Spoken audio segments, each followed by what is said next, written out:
what you want, when you want it, where you want it. This is The Mesh. This podcast is sponsored by the 2019 Foot Candle Film Festival. This year's festival will be held September 27th through the 29th in Hickory, North Carolina. Learn more by visiting footcandlefilmfestival.com.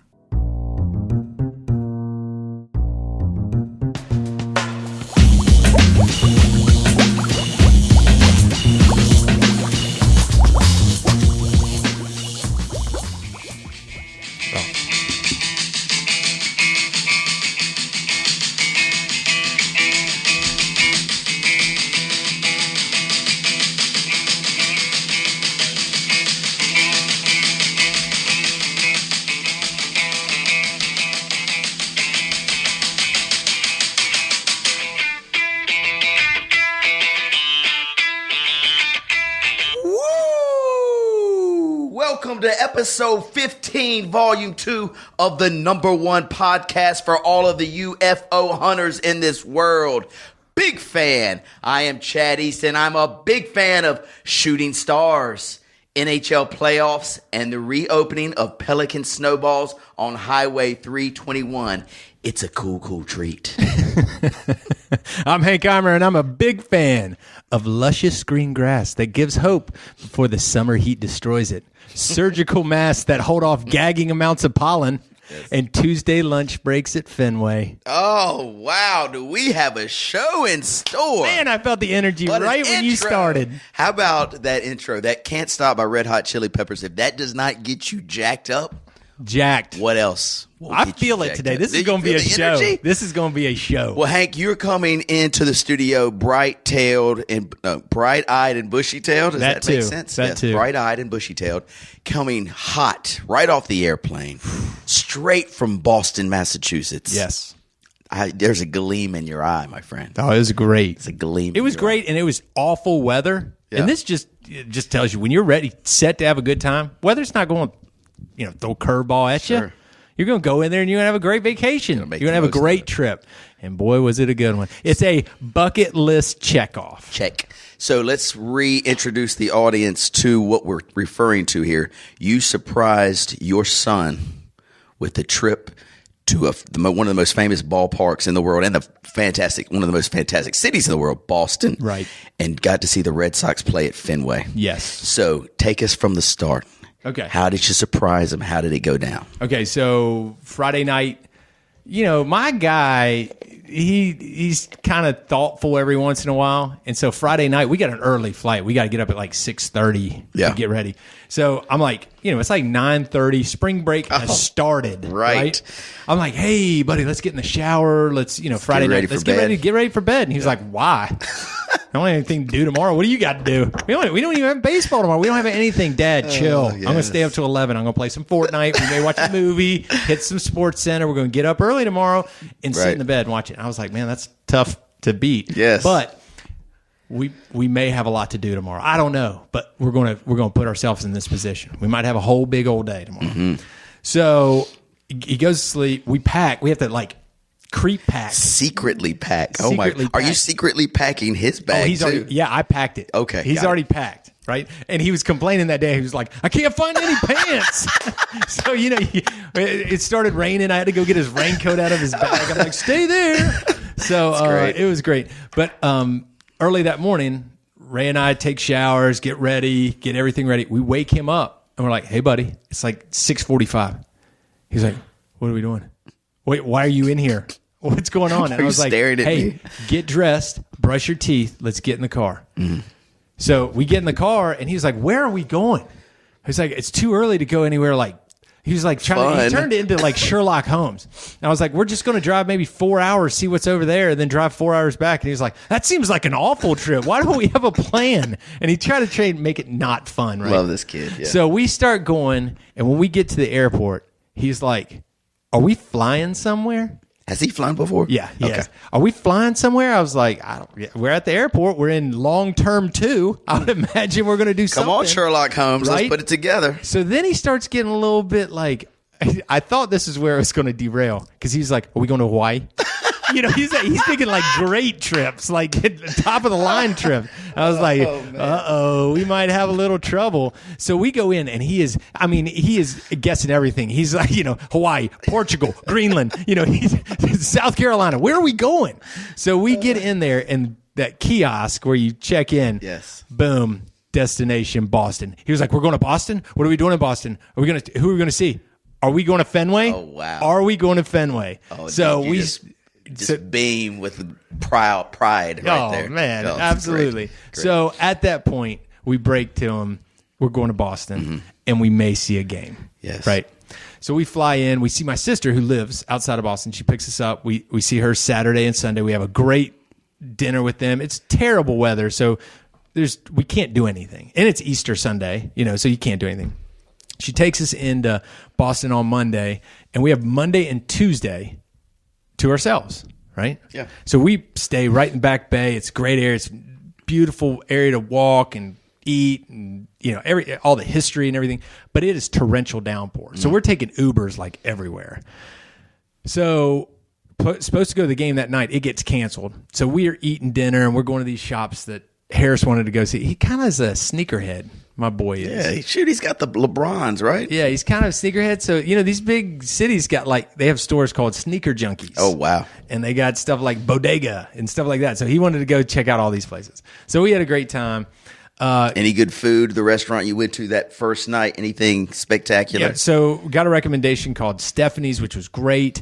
It was incredible. I had like a tuna. It was like a fish sandwich burger, but it was sashimi grade tuna. It was incredible. So that night it got canceled. We had a big dinner. Had a great time. I mean, it was just we went to a lot of different places, shops and stuff. Woke up the next morning and went to the aquarium, which the aquarium in Boston is really good. It's got penguins and stuff like that.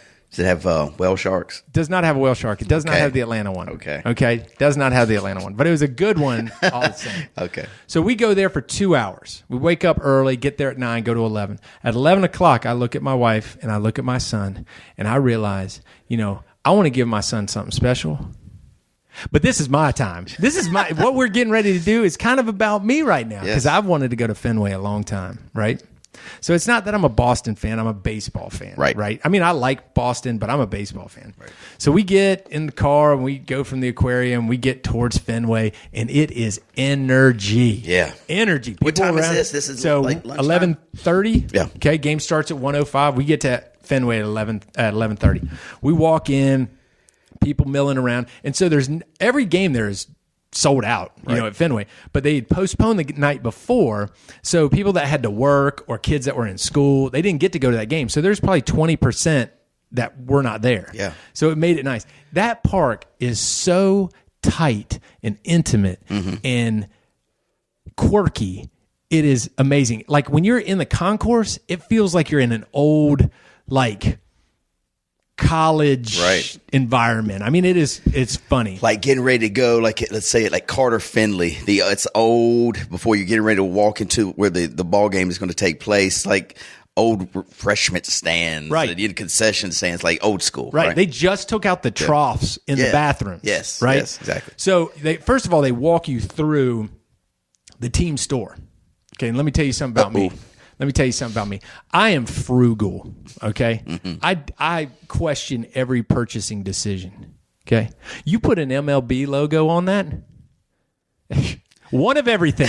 I will take one of everything. Credit card gets hot in your pocket. It doesn't matter. I didn't wear a jacket to the game, so I'd be forced to buy a sweatshirt, okay? Or maybe two. Yes. Right? I will take out a loan when it comes to those places. So what all did we get in the MLB store? This is exciting. I got a Boston hat. Of course. I got a Boston sweatshirt. Yes. My boy got a Boston hat. Yes. He got a sweatshirt. My wife got a T-shirt.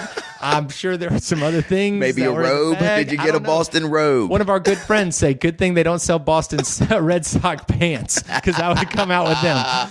And it's true. It's true. I'm trying to buy something at every park I go to. Yes. And I've got way too many hats and way too many shirts and way too many stuff like that. So we go and we sit down. And when you walk in, I mean, it is magic. Magic. I mean, it is an old park, wood seats, tight. It it's special. And we bought good seats. We were probably 10 rows up from the first base dugout. Wow. Yeah. That's really great. good seats. The problem with that is they sell, there's really nice seats, and then they have $9 seats that are in the nosebleeds. Mm-hmm. Well, seeing 20% of the people didn't make it, it gave opportunity to the individuals that were The $9 $9 folks that were ready to get a little bit closer, that may have had an obstructed view. I don't know. Right. So next thing you know, we're sitting there, we're having popcorn, maybe a hot dog, we're enjoying the game. We get the epitome of South Boston that sits right behind us. Let's hear him. They're going, oh my God, Donnie, can you believe these freaking seats? Unbelievable. My dad would kill for these seats. I don't know about you. I will run over a kid for a ball from here. Right? So he goes into just story after story after story after story. He went through, I know that cab company won't pick me up anymore, to the next cab company would. Then he went into, he got kicked out of a bar last week, and he was like, I told him I was Bernie's brother, and they seemed to not care, and I told him Bernie built this place. So, I mean, it was ridiculous. What entertainment. It was. This is He would wonderful. not shut up. What did Harris think about this gentleman? This is the best part. So it was Reagan, Harris, then I. So we were Yes. in that order. I look over at Ray, and I can feel in her face what's going on. She is not impressed with what's going on behind Right. us. Harris looks at me, and he goes, he will not be quiet. He will not be quiet. And he's crazy. So they get up, and when they get up to go get beer, okay, and let me talk about drinkers. These cats were drinkers. Can only imagine. Another set of people, but ladies, older ladies, come and sit in their seats. Well, they come down. Okay, these ladies were, I guess, sitting further back, and they come sit down. Very nice, quiet. I loved it. Yeah. Well, 3 rows up front of us were another section that was open, and these guys come back, and you can tell they're pissed that the ladies took their seats that they didn't even purchase anyway. They stole their stolen seats. Love it. So they get out and they start. You can hear him talking. Harris he was like, "I'm just glad they're not there anymore." So Harris starts doing like math, and he's like, "Dad, he's had 9 beers. There's 5 beers behind me. There's 4 beers in front of me. He's had 9 beers. It is only the 3rd inning. It was the 5th or 6th, right? That's great. So the best part, they left about the 7th inning. The best part is this guy in the middle is completely quiet, right?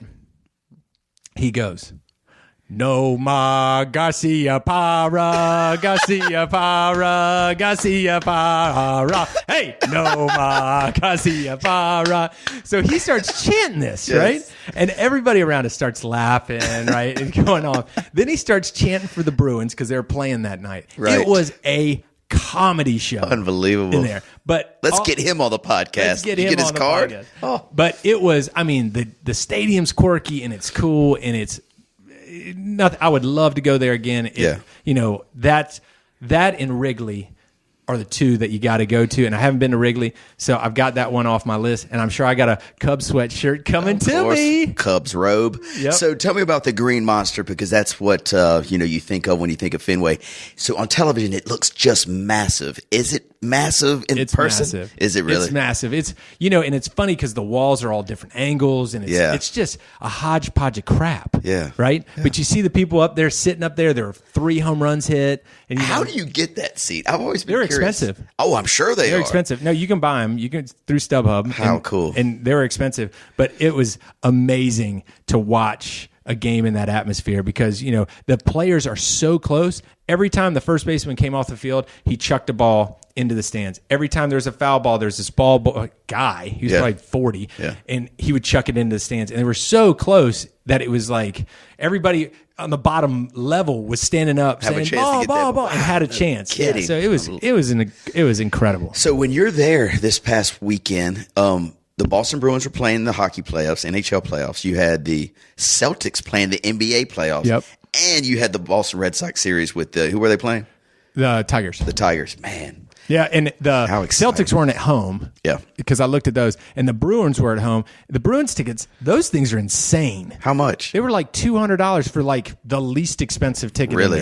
In there. And listen, if it were me and you there, I'd say let's go. Yeah. Let's buy the ticket. Let's go. But Ray and Harris wouldn't appreciate that. They wouldn't love that. So it was a great weekend. The only thing I could have asked for is better weather that you could, because there's such great stuff to do outside. Yeah. Boston Commons and all that there's so much to do history-wise, and you couldn't do it in the rain. Yeah.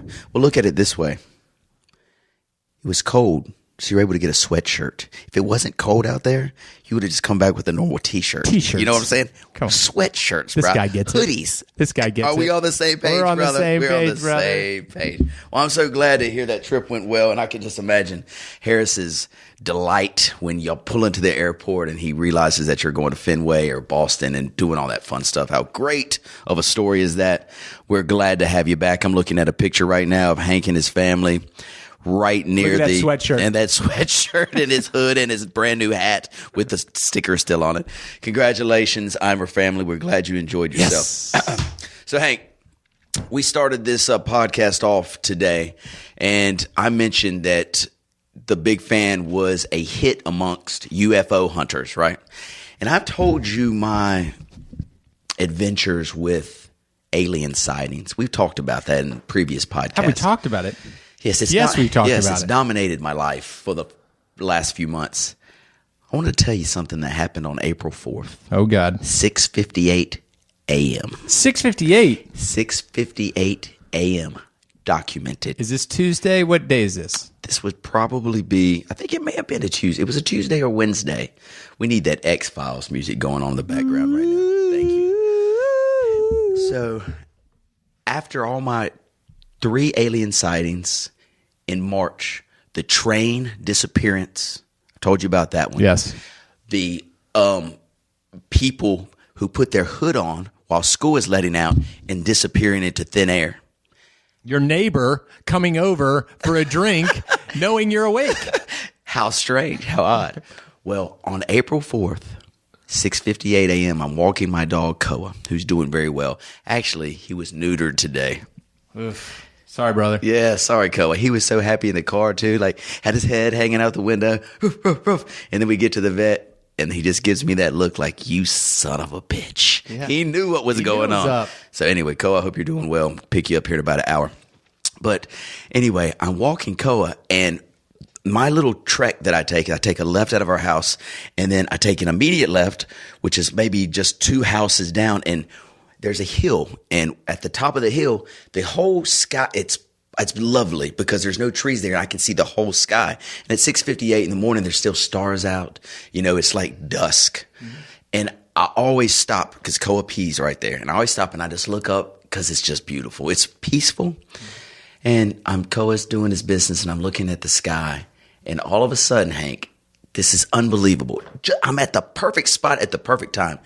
A green flash screams across the sky. It lasted 5 to 7 seconds, and I kept watching it like, is this real? Is the world, is God, is someone trying to tell me something? There is a shooting star of this, and it was massive. It looked like what you see on Armageddon, you know, those movies, like shooting across the sky. And I'm watching it, and I was like, there's no way that's real. I'm seeing things. There's no way. So I was thinking about it as we continued our journey home, and got home. I said, girls, I think I just saw a shooting star. Well, then you get busy and you don't even think about it anymore.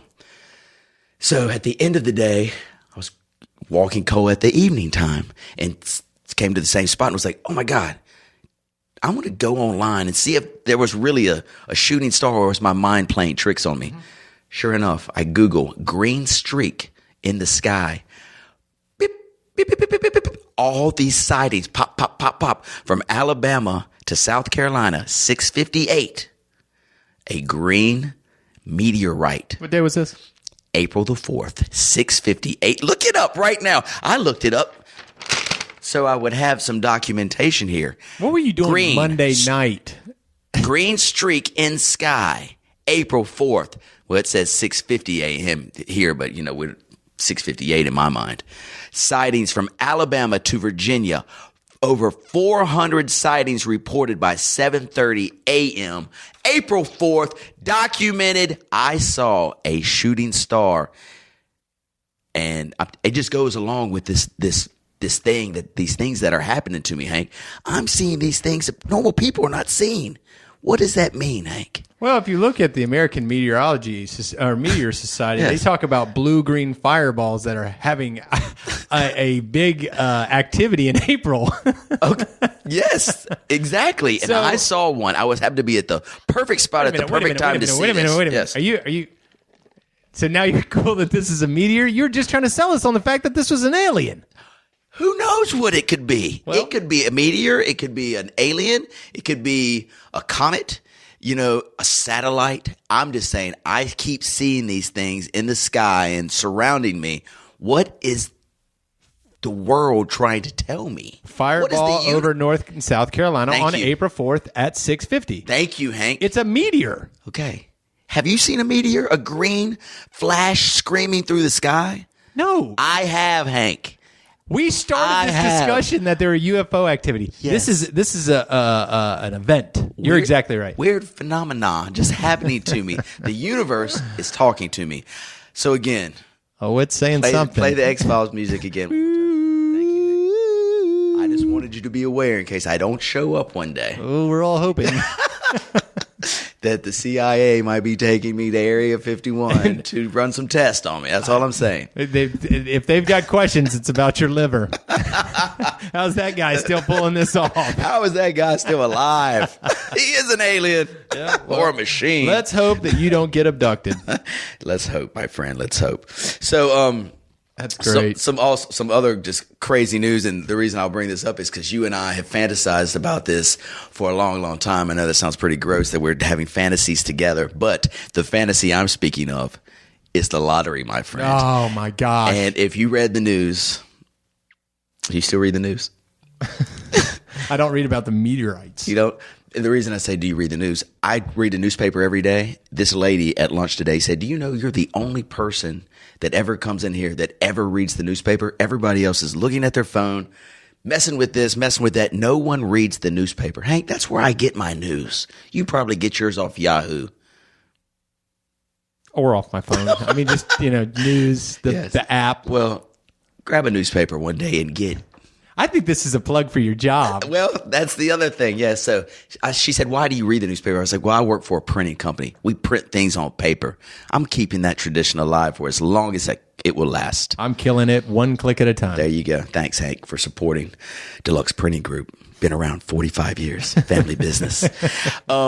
Anyway, so this dude, 24 years old, goes to his local little convenience store, spends $10 on a couple Powerball tickets, checks it out on a Wednesday, wins $768 million. You and I would not be alive right now. Speaking of that, what would you do? We've talked about this many a time. If you want, so lump sum, he got nearly 400 million, 380. That's all right. Well, yeah, I think you could live on that. What is the first thing that you would do? Like serious first thing? Let's go through all the steps of the Powerball numbers pop up. Boom, boom, boom. You look at your ticket. Holy, Yeah. I just won this money. I'd call an attorney. Okay. I'd call an attorney first. And I'd say, what am I supposed to do here? Because, the reality of it is, I think there's some laws that you cannot you can't gift so much. So if it's like, hey, you want to make sure that your name, Jennifer's name, and everybody's name is on the ticket so that they can, get whatever they have to get. I didn't realize that. So you want to make sure you talk to an attorney, I guess, and an accountant. I'm sure there's a security measure that you want to try to take into this. Sure. Okay. So once you get that part out of it, I'm going to send out a text. Okay. And it's going to be to my close friends. Yes. And all it's going to say is, boys, ladies, meet me at the Hickory Airport. Don't bring a damn thing. No Boston sweatshirts. Don't bring a thing. Just meet me there. I'll give you to tomorrow morning. If you do not make it tomorrow morning, I assure you, you will regret it. Does that just not give you the warm and fuzzies just to think about if that really happened? Just thinking about that. Look how excited I am over here. Listen, if that day, 7 a.m. comes, and my friends are walking to me, I can tell you right now, the most excited person out of that group would be you. You wouldn't be able to control yourself. Gosh, I mean, I can't even imagine this. You wouldn't be able to control yourself because you'd know that I won it. Yes. This is nobody else would know that. This is before anybody knows it. Right. You would look at me and you'd be like, "This guy came into some money." Yes. Right.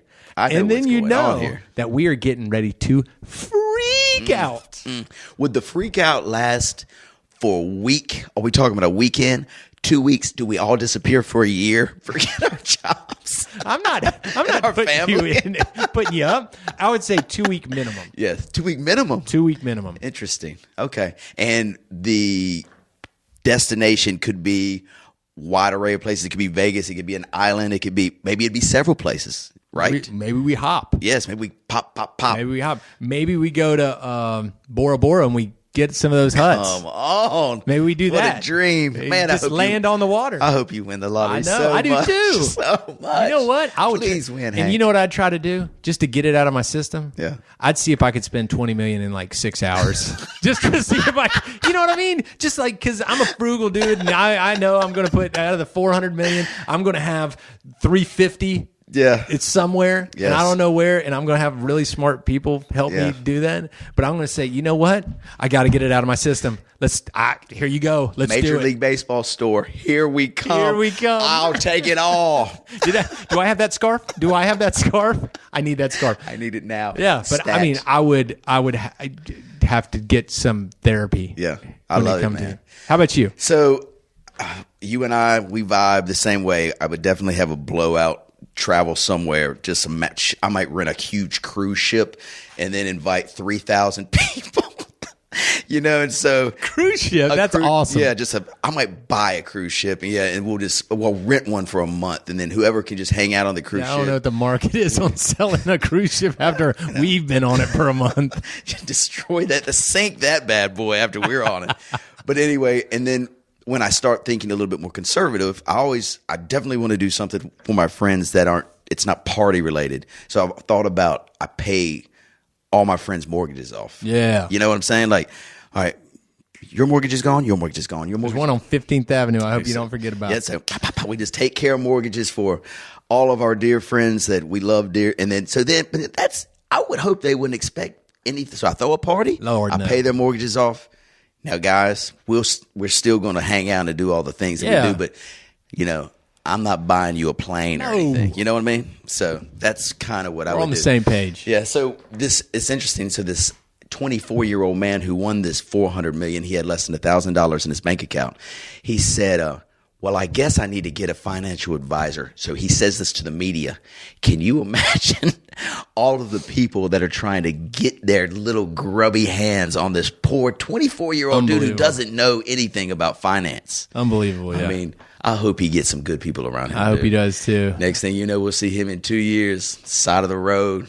Not that Dumbing. much money. Not that I much would hope money. not. Not I that would much hope money. not. It was funny. A guy in Charlotte won it. It was him and his wife, and he won like $200 million, or it was something crazy like that. Yeah. And they had him on Power 98, and they were talking to him, and they're saying, yeah, word on the street, you're going to keep your job. And he was like, yeah, I like my job. And he was like, I want to do it every day, but now I don't need to do it. Yeah. And so it's going to make it even more fun for me. And they said, so you're not buying a new house? He's like, no, I like my neighborhood. I love my neighbors. I want my house. I like it. He's like, it's just going to be, free of debt. And he was like, how about, have you bought anything else? He's like, I hadn't bought anything else. And they said, well, word on the street is somebody saw you cruising through a BMW dealership and you're test driving a 7 Series. And he was like, oh, yeah, I'm going to pick up one of those. Oh, that's great. That is great. You got to get it out, man. Sure, man. I'd buy a mink coat. I think I would buy a mink coat. Who are you, Mayweather? Yes. Anyway, it would be fun. It's just fun to imagine those things. Oh, it's great. Other It's great. why those things are successful. Yes, exactly. Other news going on here, Hank. There's a big weekend at the box office planned here. That's for the weekend. Where are we? April something. April, 25th. It's April, 25th. Yeah, the last weekend of April. So it's The Avengers Endgame is the name of the movie. So there's been 22 Marvel movies, and they're all wrapping up with this last Avengers Endgame. Have you seen the Avengers movies? Are you a fan? The last one was great. Infinity War. Yep. So Livy just made us watch it again for probably the 10th time last night. And so I kind of took it for granted the first 9 times. I think we saw it at the movie theater 3 times and on DVD and Netflix, but I paid attention to this last one. That is a pretty damn good movie, man. All those characters are crazy, how they're morphing these movies together. Yes. It's crazy. So a little background about Endgame. The movie itself lasts 3 hours and 1 minute. That is I thought the last one, Infinity War or whatever it was, that was 2 hours and like 32. This is 3 hours and 1 minute. So anyway, it's a very long movie. They're predicting this will be the biggest weekend at the box office ever.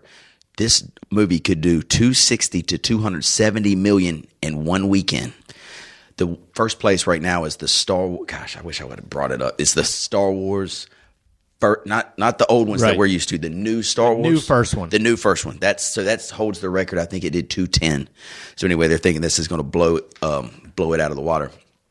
First, would you go opening weekend to a movie like this? No, me either. No way, no chance. You got to do this on like a Tuesday. Exactly, Tuesday. So matinee, absolute. Hey. You want to come with me? Let's go. Let's do this. Me and you. We'll call Tucker because Tucker wants to see this too, and we'll all go together.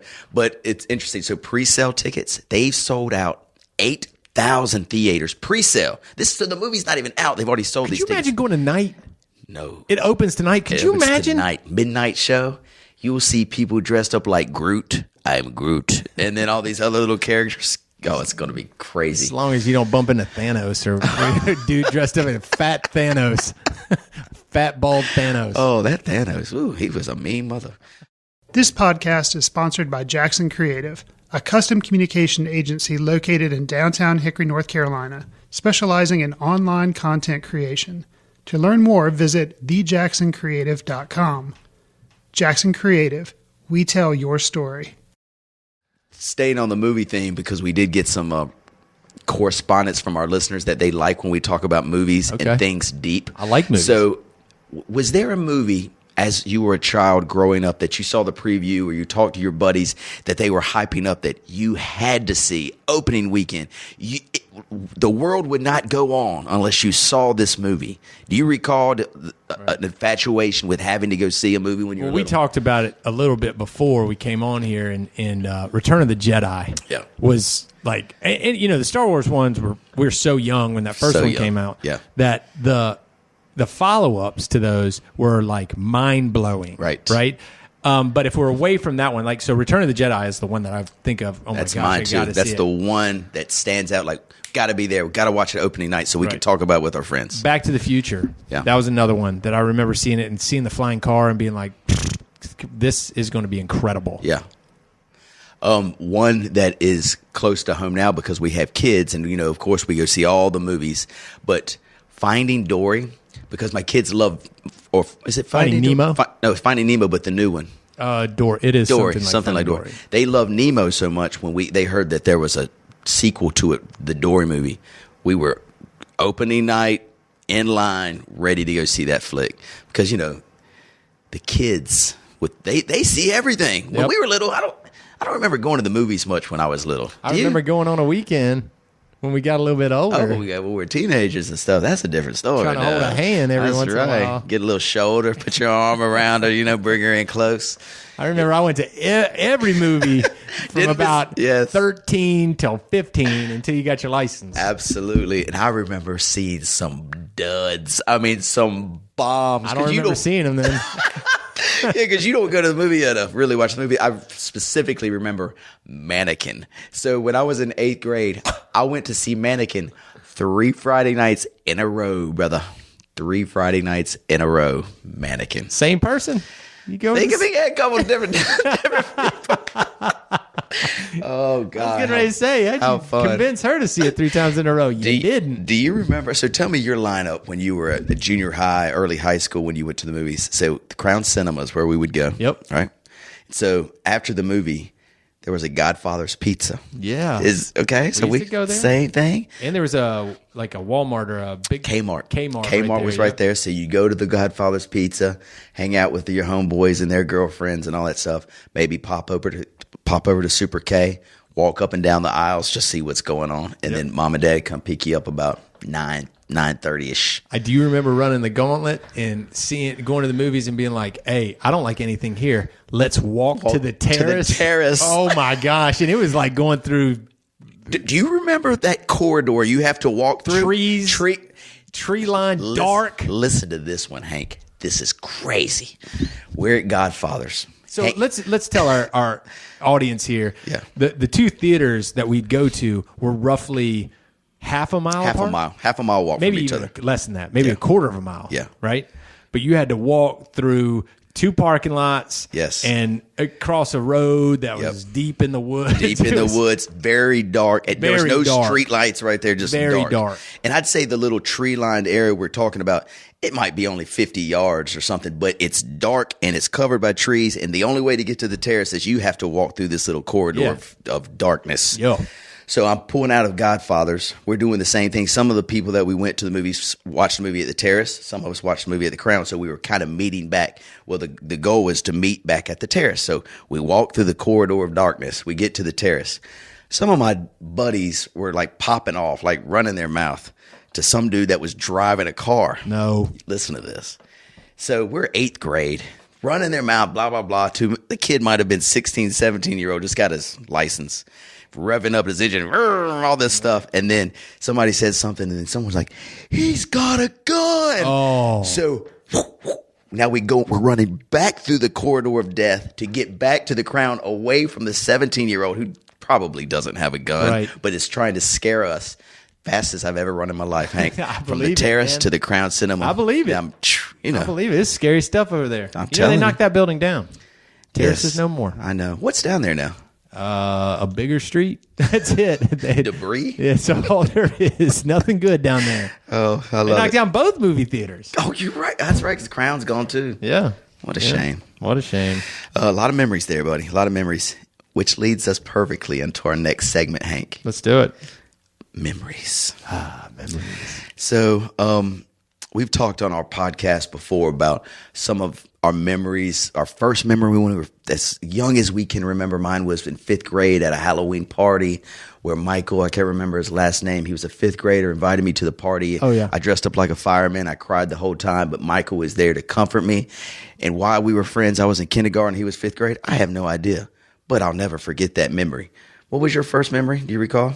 Dude, I can't remember my first memory. I think, I remember when I was probably 4 or 5. Yeah. My dad taking me, getting off work, not going to work, and taking me to this place called Kosai, which was like a discovery place. And he got off work, or he didn't go to work, and he took me there for the day. And I never got to do stuff with my dad, because he was working. Awesome. And so I remember, and he took me to Wendy's to eat, and I remember having a tomato, a small, like, little tomato, and taking a bite of it, and it shooting on his shirt.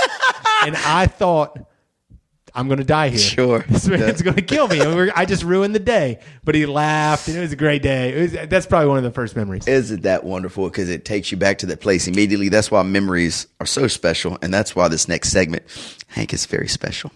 So let's put yourself as a kid again. All right. Let's go back to like 8, 9, 10 years old as a kid. All right. Your fondest memory. And, we're talking about Christmas Day. Remember when you got the two gaming systems? That's huge. Or you get your bicycle, or, you're in the soccer game. It's penalty kick shootout and you kick the winning. Give me 8, 9, 10 kid memory, fondest, something that brings you back and just makes you feel good. And let's go on record that we didn't talk about this. We didn't. I don't. I didn't know anything about this until we sat down here. The two gaming systems was solid. That's solid as a rock. Every time you talk about it, you smile. So I know that's just got to make you feel good. Two gaming systems is fantastic. That was Christmas a great memory. Day. But probably 8, 9 is probably when you start to get like, I guess your own kind of like, not attitude, but your own personality. Sure, absolutely. And I think one of the fondest memories that I have is probably when I remember a party that my mom and dad had, and there were a bunch of people around, and they were probably all drinking and having a good time. Having a time. But I remember I was a little kid, but I wasn't taken as a little kid. Got it. You know what I mean? I do. And so I was like, all of a sudden I was like, well, that was a reasonably good conversation. So I start working the room a little bit. I start going around the room. I started, having a little. Hey, now. Hey, yeah, good to see you.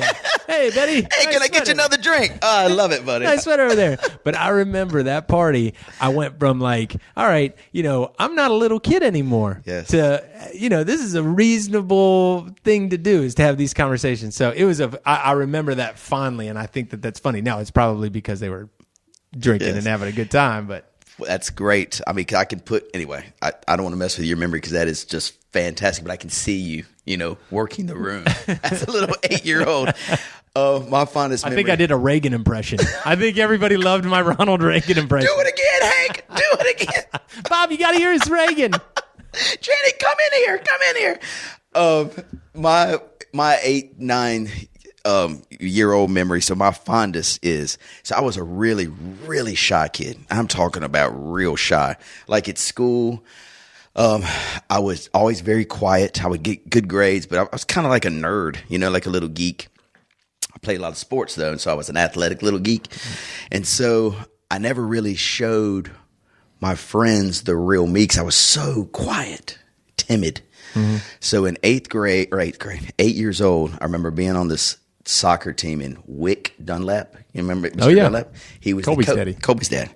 He was the coach of the team, and he was one of the reasons that I enjoyed coaching so much because he was that good of a coach. Like I was 8 years old. I can remember exactly what he would say to motivate you, inspire you. He didn't coach by being negative. He was always uplifting. And that's how I try to coach too, by encouraging. Right.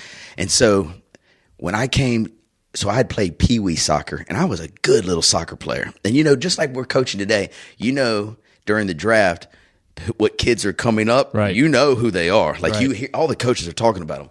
Well, anyway, I didn't go to tryouts because I was scared, Hank. And I was the best little player in the whole peewee. And my mom and dad, they tried to get me to go. I said, no, I'm not going to tryouts. I don't want to go. So Mr. Dunlap's team was the last place team the year before. So they had the number 1 pick. Well, somehow, some way, my dad and Mr. Dunlap with the rec, I don't know. I didn't try out, but they put me on Mr. Dunlap's team. So first day of practice, I go, and all the other kids had met each other and everything. So I'm coming in. I'm already shy, so I'm intimidated now. Well, Mr. Dunlap says, Chad, you're a part of this team now, and with you and your teammates, we're going to win the championship, but we need to have you as part of this team. He's encouraging me, right? Right.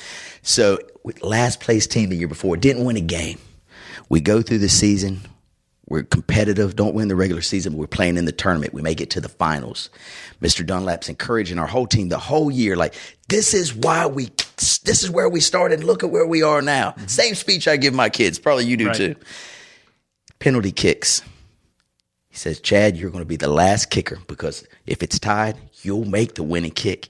And again, shy Chad, 8-year-old, scared out of my mind, but he's preparing me. So sure enough, 1-1, make, miss, comes down to the last kick. We make it, we win. If we miss it, we tie or whatever. Right. Step up to the ball. It's a left-footed kicker. Back of the net. Championship. Mr. Dunlap picks me up. All the kids pick me up. I have the memory in my mind, I would never forget it, that they're lifting me up, like, hooray, yeah, hooray. So that is my fondest kid memory. Right. Because that time changed me forever. It gave me some confidence. Confidence is key. Confidence is key. So anyway, that's our memory as a kid. We won't hit all these today, but I do want to have your memory as let's go teenager. Okay, and when I'm saying teenager, let's go 8th, 9th grade before you get your license. Let's go 8th, 9th grade, teenager, before we get into really like high school stuff. Because, in 8th and 9th grade, you're still awkward. Everything's still kind of, you're weird. Yeah. You're kind of weird. Yeah. So I will tell you probably one of my fondest memories, and it's not like it's a sports memory, but it's kind of like what you were kind of talking about. So I always played sports. I played football when I was little, and that moved over to soccer when I got to middle school, and I always played basketball, and I always played baseball. I was not good at any of them. I was good enough to make the team, right, but not good enough to play. Got it. Right? So my 8th grade year, I'm playing for College Park, and we have Andy Poplin, who is now the Hickory High coach. Yes. He was probably 18. Wow. At LR. And so he was coaching us. And so never played. Never played. And we go to Maiden, last game, right? We are winning by a ton, okay? And I go in, right? I haven't scored all year. Hell, I haven't played all year, right? Right. It's like me and CJ and Mark Hugerich and a bunch of guys, right? And none of them played. None of us played. Yeah. But they got more playing time than I did. So they inbound the ball, and we're pressing. We're winning, and we're pressing by a lot, obviously. Yeah. And they throw it in, and Hugerich, who doesn't score all that much, catches the ball, turns to find me. Yes. Gives it to me, layup. Wow. Right? Nice. And so it is one of those moments that I think about that is, it's almost an embarrassing moment, right? But it does kind of talk about working hard and getting a reward for it. Sure. Right? I mean, never stopping, never quitting. Right. Yeah, and there's something about sticking with something and get it done. And just that point, I say that about my baseball career at Elon is I did nothing for 3 years. And at the end of my junior year, I got to play a little bit. I got my first hit against Campbell, and I was on third base. And I told our head coach, I was like, everything that I've done the last 3 years was worth it for that at bat. Wow, that's that awesome. at bat right there. Yeah, and that's kind of the way I felt when I was because that really sparked like I want to get better. Sure, I want to get better at this. I like this feeling. I want to get better. Yeah, and so that's what so I think about that moment. Yep, that's awesome.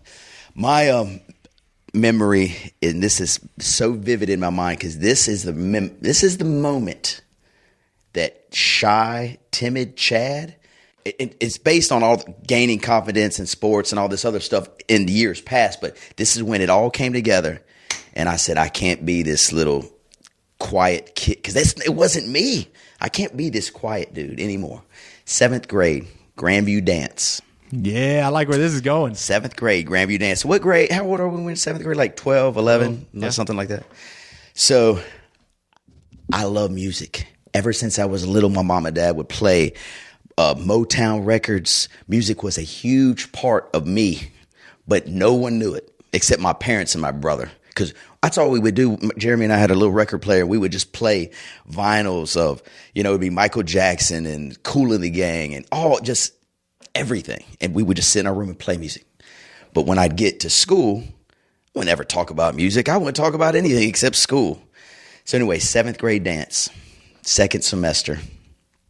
Everybody knows me at school.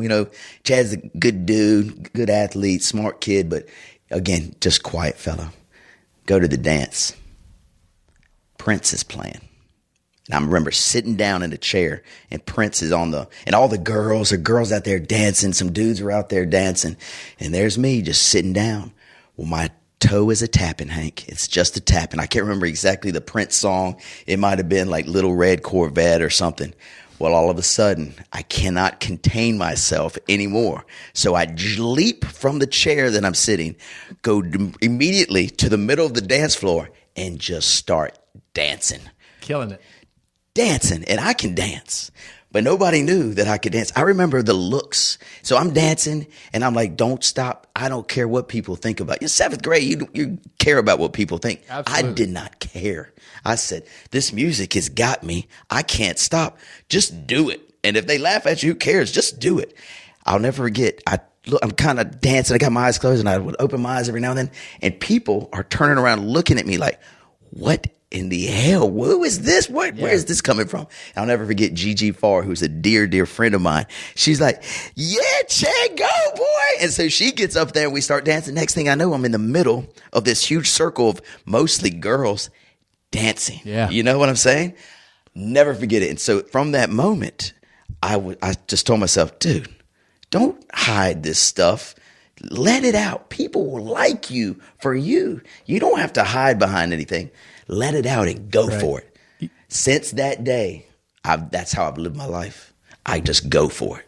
Middle school dances, there's a lot to be said. I used to love dancing at them. And it's that initial shock of getting out there and doing it, right? Right. But when you get pulled out there and you do it, you don't want to leave. It's liberating. Yes, you don't want to leave. It's you want liberating. that feeling to last ever. Right. And that really does snowball to the rest of your life. Like No doubt. getting up and speaking in front of people, or, Certainly. doing a podcast, or just doing something that makes people feel uncomfortable. Getting out of that comfort zone. Is something that I feel like people need to do more of. And I think it's important for kids to see people I had Harris come to a association meeting where I was speaking, and I spoke in front of about 200 people, and you got to make it feel like that's not weird. Right. That's not odd, but it is odd. I mean, it's sure that's the biggest fear in the world, but it is that being able to get over that tip means a ton. I try to explain that to actually my oldest daughter, Olivia, a lot, that, if you don't try, you will never know. And you can't be too scared to try. I'm scared out of my mind every time I speak to a big audience. When we do the MC, these events, and there's 300, 500 people, I'm scared out of my mind. But I know I just got to get out there. Yeah. You got to overcome the fear. And once you get out there, it just helps you for the rest of your life and everything you do, that you can do it. Yep. You have confidence that you can do it. And so that leads us to our last memory of the day. Yep. We're talking about being a dad. What is your fondest memory so far, because we have young children, of being a dad? Like, was it the day that Harris was born? Was it the day, he took his first step? What was it? What is the fondest memory of being a dad? I've got a lot of them, and I always talk about how I loved when he was 1, and then I loved it even more when he was 3, and then when he was 5, and now, everyone, and they're going to disappoint you. Kids will. I mean, in some way, Sure. they in small ways, hopefully not big ways. But they're really going to surprise you more than anything. All the time. And I think that's kind of like, there's all these instances where, you beat stuff into him, like holding doors for people or whatever. And those are all like, you see like what you're doing is holding on, and, there's things being done. But the way that, many of the people that listen to the show don't know, or probably do know, that my sister carried Harris for us. Right. And so for like a year or 2 years, we were selling ourselves on the idea of not having a kid and being completely comfortable with that. Now, for a guy, I feel like that's a little bit easier sell. Now, I wanted a kid more than anything, and I would not change. I'd pay millions of dollars to get me in the same position. Right. But for a woman that has wanted to be a mother, that's a little bit harder sell. And so to go through all of that we went through in years and years of getting to the point where, we had 4 attorneys and multiple hospitals and flights. And, I remember probably the proudest moment as a dad wasn't necessarily the birth of him, because it was when we went up there and we already knew, it was, my sister was pregnant, at that time, but we went up there and we found out the sex of the, now all of us love our kids. Yes. Right. Yes. I'd be lying to tell you if I didn't want a boy. Sure. Right. I'd be lying to you. And so we're sitting in that, and this whole trip was to find out the sex. Wow. So, we're on that plane of, we're lucky to just be having a kid. And I was sold on that. And it's good that I didn't have a girl, because I'd be worthless. I would be worthless. Yes. But we sat in that room, and when she told me we were having a little boy, I almost unfolded. Oh, wow. Almost unfolded. Right. Because, it was just, I felt like it was all meant to be. Right. And so it's not necessarily, I can't say this is my proudest moment as a dad, but it's my fondest memory. That's what we're talking It's about. my fondest memory, because I have nothing but fond memories of Harris. Yes. Like nothing. And I try to make them. And so, like, I talked about it. I don't know if we were talking about it or not, but the 2 things that I heard one day that somebody was saying this, and it kind of made sense. When you start talking about your kid, I want it either to be educational or an experience. And it can be both. Right. And that's what this trip was.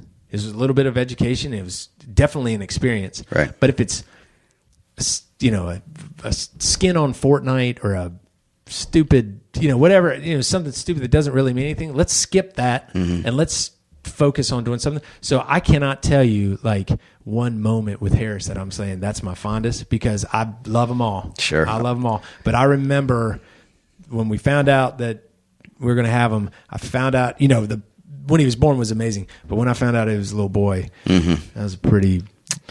That's in my mind. That is a memory right there. That's a fine memory. How about you? Just like you said, there's so many of them. I'm trying, while you were talking, I was listening to you, but I'm trying to think in my mind as well, what in the heck do I say about this? Because there's too many. I mean, there's too many memories that will never, and see, this is another thing, I'm getting off the subject kind of, but like Jennifer and my mom and dad sometimes and other people say, so I don't spend much money on stuff, but what I do is spend money on making memories, experiences. Right. And so the experience might be, going to this little bar and singing on stage, or going to this little park and we're going to investigate this creek that Olivia wanted. We're making memories, and making memories sometimes don't cost a lot of money. Nope. You don't have to spend a lot of money to create memories. Right. And so, there's two things that stand out, and I'll say them real quick because it's always kind of odd that a lot of mine are based around team sports, but that's a lot of Olivia and Lucy Rose's childhood has been on a field, on a stage, doing. You're making competing. Memories. That's right. You're making memories. We've been coaching them since they were little, and a lot of our memories come from that. But when Olivia was 7, Olivia is exactly like me when she was young. She was very shy, really smart, good athlete, but didn't want anybody to know it. Right. Didn't want to stand out. I like how you slid in really smart in there. Yeah, thank you. Like you were really smart. I was really smart. Yeah. Well, she's way smarter than me. But anyway, when she was 7, we were in the championship of the Little Rec League soccer, and I chose Olivia to kick the penalty. Just the same scenario that I was describing to you earlier. And Olivia kept saying, "No, Daddy, I can't do it. I can't do it." And I was like, "Olivia, you got to do it. It's for your team. You got to do it." And she was the last one to kick. Well, she kicked it, and her foot hit the ground, and the ball just rolled to the goalie, and she looked at me, and she stormed at me and started hitting me. Right. "I told you I couldn't do it. I told you I couldn't do it." Right. Hysterical, because we had just lost the game. We lost the championship. The little teammates were all around her. "Good try," but Olivia's not hearing it. All she knows is she lost it for the team. So she was so angry with me, and I said, "Olivia, just calm down." I was holding her, and I was looking at her. She was crying and screaming. I said, "You'll learn from this. You'll get another chance. I promise you. Just remember.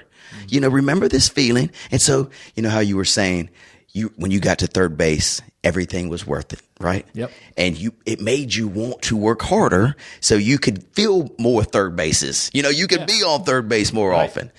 So anyway, the year goes by. Olivia practiced. Now it's the next year. Same scenario. Same exact scenario. Championship, penalty kicks. We're playing the same damn team as last year.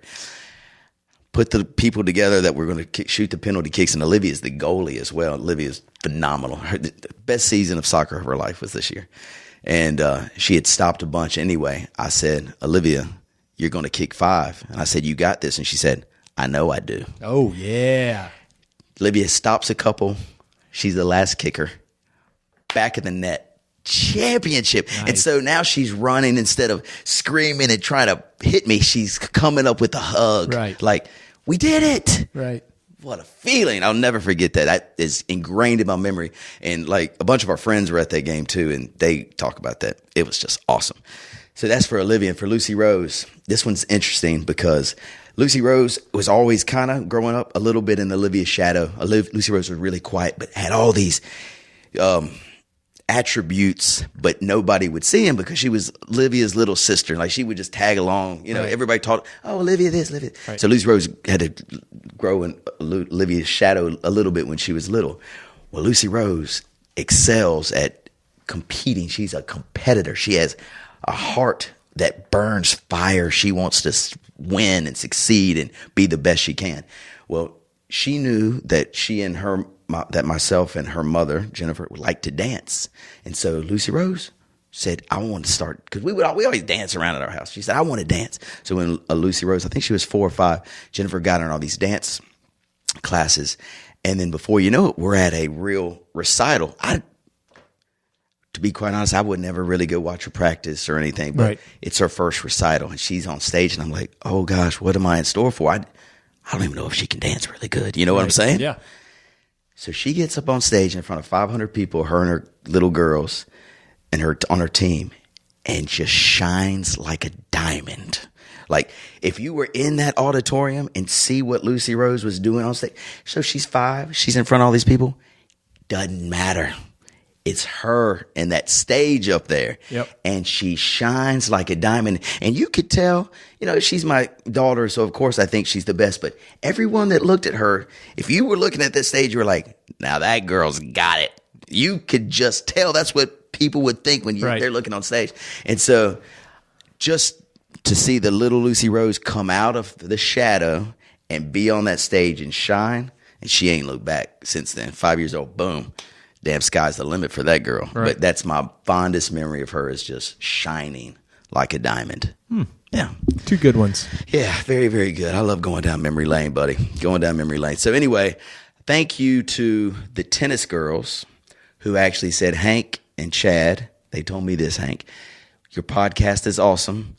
Get away from the sports a little bit and go back to deep stuff where we can know a little bit more about each one of us. Hey, we can do both. Yes. Well, let's mix them. That's how Big Fan started anyway. It was going to be a mixture of sports and pop culture and conversations that you and I would have if we were sitting at a bar or sitting in the den watching a ball game or sitting by the lake watching a sunset. This is what we do. Yeah. That's what Big Fan's about, Hank. Big Fan. I think we got back to roots today. Did we? We got back to roots. I learned something about you. I learned something about you, too, that you like sweatshirts. I love them. I love overpriced sweatshirts. Overpriced sweatshirts. So, buddy, this has been a great podcast. I'm glad we're back in the swing of it. We've got spring. It's happening soon. Be summer before you know it. The crawdads have started here in Hickory. Yes. Haven't watched them They yet. got a good team, too. They're a very good team. They got a homestand. I think they have played tonight. Fireworks tomorrow night, Friday night. So anyway, go check them out. Anything else cool happening this weekend with you guys? We're back on the baseball thing. Yeah. Right. We got a little baseball tournament this weekend that we're playing, but I know my wife's sister is coming in town, so Carson coming? No, he's not going to make it. So the craziness will be limited just a little bit. Speaking of that, are you not playing member guest this year? I don't know. Are you? I'm out. It's the first time I haven't played in like 5 or 6 years. But it's my parents' 50th wedding anniversary, so we're taking them to a special trip, and it happens to fall on that weekend. Yeah. And so anyway, because we have played together for the last like 4 or 5 years, and it's just been a fantastic time. I love playing it, but June is a crazy month. And getting out of school. I have a trip to Philadelphia. We're going to the Grand Canyon. Wow. So I don't know if it's in my cards. It's in the cards. Before we leave, I would like for you to tell our audience, because I'm sure they're interested in states. So the tennis team, that you're the captain of, just give our audience a quick update on how we're faring with 1 week to go. So we were tied 2-2 the last time we left. Yes. And my managerial expertise has put us in that position. Yeah, of course. Okay, better team maybe on that other side because they had more players that were better. So what did we have to do? We had to mix it up, put people in places that they were going to succeed and get victories, crucial victories. Yes. So I couldn't be there last week. Fatal mistake. Okay? Leave it to you, knuckleheads. Who did you pass the coaching band to? Yeah. It wasn't to me. Wrong person. Wrong person. So Yes. we go in, and we go into this match, and if we would have to stay tight to be able to go to states, right? Yeah. So I get there late because we had a baseball game. Yes. So I go after our baseball game, and I'm wide-eyed and Yes. saying, "Hey, Here where we we go. at?" There's some people that are still playing, some people aren't, and I'm like, "Hey, what are we doing?" I don't remember the gentleman that walked up to me first, but he goes, "Oh, we're getting our ass kicked." So I believe you're the only one that won, right? Yes. Okay, so we lost 4-1, which eliminates states. We're no longer going to states. No states in our future. No, but did we have fun? We had a blast. We had a good time. And I think what we're going to end up doing is we're going to mix it up next week. Next week could be a lot of fun because we're going to allow people to play in positions that they We have nothing to lose. People that don't get to play a lot, put them in those spots. You're going to doubles for sure. Yeah, well, I can sit out if you like. Well, hey, it doesn't matter. I'll make that decision. If, don't you dare act like you're making if you want to win, you're going to have to put me on the team. But you're going to sit out because I said so. Don't you ever bring that back to me like that. What's funny is, we had an opportunity that the team that beat us were going to actually sit out and let us pass through to states. We don't want to go to states that way. We want to earn it the right way with hard work, perseverance, and winning, not someone gifted to us. So, Hank, good job this year as coach. Who's going to be coach next year? I don't want to do this. You're a good coach. I appreciate that. I know I'm a good coach. Thank you. I've had 2 victories under my belt. How would it feel, though, if I take over the realm next year, the helm or whatever it is, helm, right? Yeah. And you're right. I'm doing it. We go undefeated, and I lead us to states. You would never be able to. No, I'm going to stay. I've got to stay because we're on the verge. We're on the verge. We're there. We're playing pretty well. We need 1 or 2 more people that don't have tempers because we got plenty of those around where lots and lots of tempers. It makes it fun though, for sure. It does. Well, Hank, enjoy this podcast with you. Love going down memory lane, and to our big fan listeners, guys, get your friends to subscribe. We're really on a roll right now. We've seen an uptick in subscriptions. Ooh. Yeah, so keep letting the world know about Big Fan, and we appreciate it all. We'll look forward to talking to you in 2 weeks. Peace.